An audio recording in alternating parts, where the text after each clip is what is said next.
ప్రస్తుతం దుబాయ్ వేదికగా జరుగుతున్న ఆసియా కప్ పై పెద్దగా ఎవరు ఇంట్రెస్ట్ చూపట్లేదు. ఇక ఈ కాంటినెంటల్ ఈవెంట్ లో దాయాది పోరు అంటే ఆ మ్యాచ్ కుండే కిక్కే వేరు. కానీ ఈసారి పరిస్థితులు మారాయి. అది ఎంతలా అంటే ఒకప్పుడు ఇండియా పాక్ మ్యాచ్ అంటే టికెట్స్ ఇట్టే అమ్ముడైపోయేవి.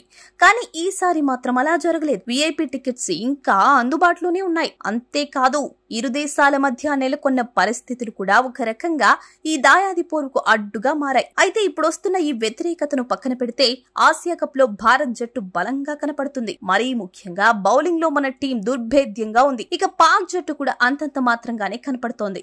ఈ నేపథ్యంలో అటు ఆటగాళ్లతో పాటు ఇరు జట్ల మజిలీలు కూడా తమ అభిప్రాయాలు చెప్తూ ఉంటారు. కానీ ఈసారి పాక్ మాజీలు వాళ్ల జట్టును కాకుండా మన జట్టును ప్రశంసలతో ముంచెత్తారు. ఇక వివరాల్లోకి వెళ్తే తాజాగా జరిగిన టీవీ షోలో పాకిస్తాన్ మాజీ ఫాస్ట్ బౌలర్ షోయబ్ అఖ్తర్ భారత జట్టును ప్రశంసించాడు. సూర్యకుమార్ నేతృత్వంలోని టీమిండియా జట్టు అద్భుతంగా ఆడుతుంది. వారు ఖచ్చితంగా పాక్ జట్టును ఓడిస్తారు.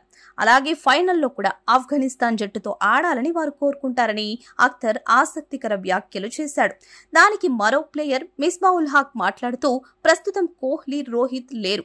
అదే వారి బలహీనత. ఇది గమనిస్తే పాక్ గెలుస్తుందని ఆశాభావం వ్యక్తం చేశాడు.